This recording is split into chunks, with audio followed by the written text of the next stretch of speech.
था ही नहीं। अरे मुझे लगता है ये मनोहर वाह और उसकी बीवी दोनों पागल हो गए हैं। गजोधर जल्दी से मनोहर के घर का दरवाजा खटखटाने लगा। मनोहर ने दरवाजा खोला तो अंदर उसकी बीवी के अलावा कोई तीसरा नहीं था। अरे मनोहर, अरे किसका जन्मदिन मना रहे हो भाई? आपको तो पता ही है हमारी शादी के 5 साल हो गए हैं, लेकिन हमारे कोई बच्चा नहीं है। हमारा सपना है कि जब हमारा बच्चा हो तो उसके पहले जन्मदिन पे हम भी बहुत अच्छा सा केक लेकर आएंगे और उसका जन्मदिन मनाएं। हमको एक बाबा जी ने टोटका बताया था। उन्होंने कहा था कि जन्मदिन का केक काटने का नाटक करना, जिससे तुम्हारे घर संतान पैदा हो जाएगी। ये सुनकर गजोधर और पप्पू जोर जोर से हंसने लगे। हंसते हंसते ही वो अपने घर वापस चले गए और सो गए। हमने आपसे पहले ही कहा था कि इतनी जोर जोर से हैप्पी बर्थडे मनाने की कोई जरूरत नहीं है। लोगों ने सुन लिया ना, अब क्या सोचेंगे गजोधर चाचा? खैर, दिन बीतते गए। मनोहर बहुत ही गरीब आदमी था। वो दूसरों के खेतों में काम करके अपना जीवन यापन करता था। उसकी एक ही चाहत कि उसकी एक बेटी हो और उसका केक काटकर वो लोग पहला जन्मदिन मनाए। कुछ महीनों बाद सीता गर्भवती हो गई। मनोहर बहुत खुश हुआ। उसने बहुत सारे आम के पत्ते तोड़कर उसकी माला बनाई और अपनी पत्नी को पहना दी। मुबारक हो सीता, मुबारक हो। बाबा जी का टोटका काम कर गया। मनोहर दिन रात मेहनत करता रहा ताकि अच्छे से उसकी पत्नी की डिलीवरी हो सके। ठीक 9 महीने बाद अचानक सीता के पेट में बहुत तेज दर्द उठा। मनोहर ने गांव की सभी बूढ़ी औरतों को बुला लिया और उसकी डिलीवरी घर में ही शुरू हो गई। मनोहर के घर के बाहर गजोधर चाचा और भी बाकी सारे लोग इकट्ठा हो गए। अरे मनोहर, बाबा जी ने तो जो तुमको टोटका बताया था लगता है वो काम कर गया है। अब तुम अपने बच्चे का जन्मदिन केक काटकर मना सकोगे। बस चाचा, सबका आशीर्वाद है। ये क्या कह रहे हो मनोहर बेटा? इसमें हमारा क्या आशीर्वाद है? जो किया तुमने किया। पप्पू जोर जोर से हंसने लगा। तभी अचानक मनोहर के घर से एक बूढ़ी अम्मा बाहर आई और उन्होंने बताया, अरे मनोहर बेटा, तुमको बहुत बहुत मुबारक हो। अब सोचो मैंने बहुत 2 बार क्यों कहा? क्योंकि आपको बहुत बहुत खुशी हुई होगी, इसलिए आपने बहुत बहुत कहा। तुम सही नहीं पकड़ पाए। तुम्हारे एक नहीं बल्कि 2-2 जुड़वा बेटियां हुई हैं। इतना सुनते ही मनोहर खुशी से पागल हो गया और वहीं पर गांव के बाहर ही जोर जोर से नाचने लगा। उसके साथ ही पप्पू और गजोधर भी नाचने लगे। अम्मा ये सब देख रही थी। अम्मा मनोहर के पास आई और उसे जोरदार थप्पड़ मारा। अब नाचते ही रहोगे या जाकर अपनी जुड़वा बेटियों को भी देखोगे? अरे हाँ माँ जी, मैं तो भूल ही गया था। खुशी में थोड़ा पागल हो गया था। मनोहर भागकर अपने घर के अंदर गया तो देखा उसकी 2 बहुत ही खूबसूरत जुड़वा बेटियां लेटी हुई थीं। सीता भी बहुत खुश लग रही थी। धीरे धीरे मनोहर और सीता मिलकर अपनी दोनों जुड़वा बच्चियों को पालने लगे। सीता, हमारा बहुत ही पुराना सपना था कि जब हमारे संतान पैदा होगी तब हम उनका जन्मदिन ठीक वैसे ही केक काटकर मनाएंगे जैसे बड़े बड़े शहरों में मनाया जाता है। हाँ, चिंता मत कीजिए। अभी तो हमारी बच्चियां सिर्फ 6 महीने की हुई हैं। अभी 6 महीने बाकी हैं। मनोहर जिन खेतों में काम करता था वहां पर फसलें लग चुकी थी, इसलिए अब उसके पास कोई काम ही नहीं बचा था। इसीलिए वो भागकर गांव के प्रधान के पास गया। प्रधान जी, मेरी 2 जुड़वा बेटियां हुई हैं। खेतों में काम चल रहा था, वो भी अब बंद हो गया। कोई काम हो तो बताइए। मनोहर, अभी हमारे पास तो कोई काम नहीं है भाई। अगर कोई काम आता है तो मैं बताता हूँ। अच्छा, बहुत बहुत धन्यवाद प्रधान जी। मनोहर प्रधान जी के घर से वापस आ गया। बाहर आकर वो इधर उधर काम ढूंढ रहा था। मेरी बच्चियों के जन्मदिन के सिर्फ 6 महीने बाकी हैं। मुझे उनके लिए अच्छे अच्छे कपड़े तो लेने ही हैं, साथ ही साथ मुझे उन दोनों का बहुत बड़ा बर्थडे केक भी लेना है, वरना हमारा सपना अधूरा रह जाएगा। घूमते घूमते वो गांव से बाहर निकल गया। उसने देखा कि ट्रक पर कुछ सामान लोड हो रहा था। मनोहर भागकर सुपरवाइजर से मिला। साहब, हमको भी थोड़ा काम दे दीजिए। काम की जरूरत है, मैं कुछ भी कर लूंगा। गाड़ी में सामान लोड करना हो, झाड़ू लगाना हो, पोछा लगाना हो, कोई भी काम हो मेरे लायक, मुझे दे दीजिए। ट्रक में सामान लोड करना है, कर लोगे? 3-4 घंटे में सारे ट्रक लोड हो जाएंगे, लेकिन तुम्हें सिर्फ 200 रुपए मिलेंगे। पैसे तो बहुत कम हैं, लेकिन कुछ ना करने से तो बेहतर ही है।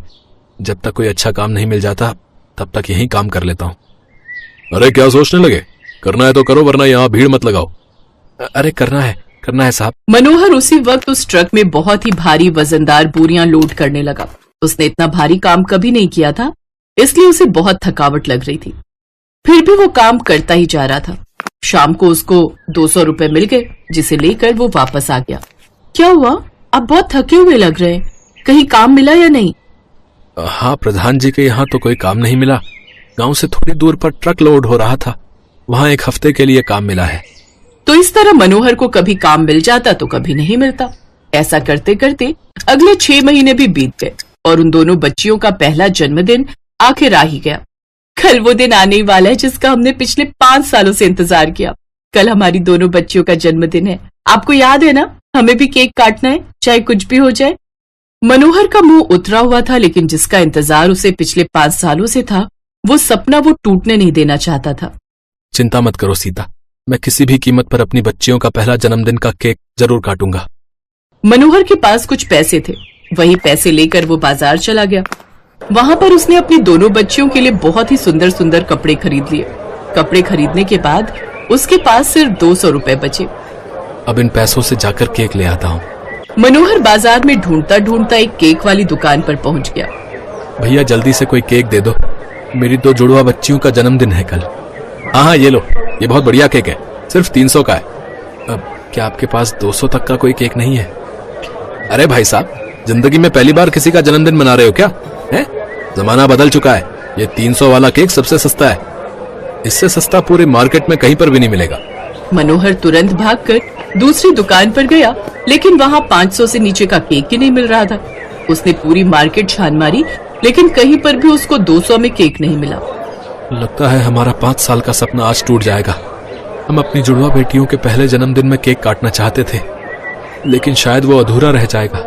मन करता है कि ट्रेन से कटकर जान दे दूं, लेकिन मुझे अपनी बच्चियों को भी तो देखना है। मनोहर उदास मन लेकर अपने घर पहुंच गया। क्या हुआ? बच्चियों के कपड़े तो बहुत सुंदर लग रहे हैं, लेकिन आप केक नहीं लाए क्या? मनोहर की आंखों से आंसू छलक पड़े, जिससे सीता समझ गई कि उसे केक नहीं मिला। सीता, मेरे पास सिर्फ 200 रुपए ही बचे थे और 200 में कहीं केक नहीं मिला। तो क्या अब अपनी जुड़वा बेटियों के पहले जन्मदिन पर केक काटने का सपना उनके माँ बाप का अधूरा रह जाएगा? मनोहर और सीता ने ये मान लिया कि अब वो अपनी बेटी के जन्मदिन पर केक नहीं काट पाएंगे, और यही सोचकर वो लोग सो गए। अगले दिन उन दोनों ने अपनी बच्चियों को वही सुंदर सुंदर कपड़े पहना दिए।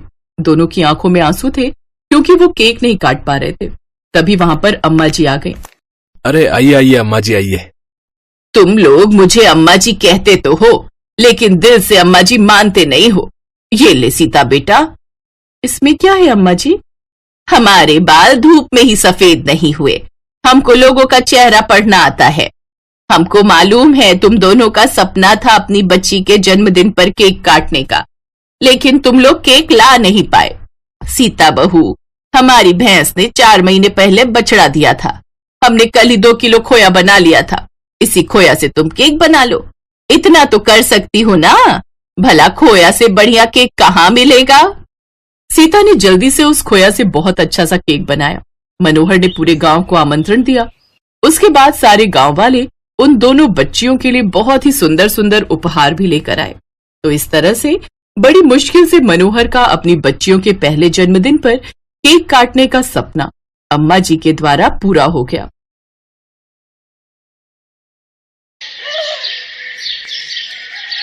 पिज्जा किसे पसंद नहीं है, चाहे वो अमीर हो या गरीब, लेकिन गरीबों को पिज्जा मिलता कहाँ है। ऐसे ही विष्णु को पिज्जा खाने का बड़ा शौक था। उसने 18 साल की उम्र में पहली बार पिज्जा देखा था।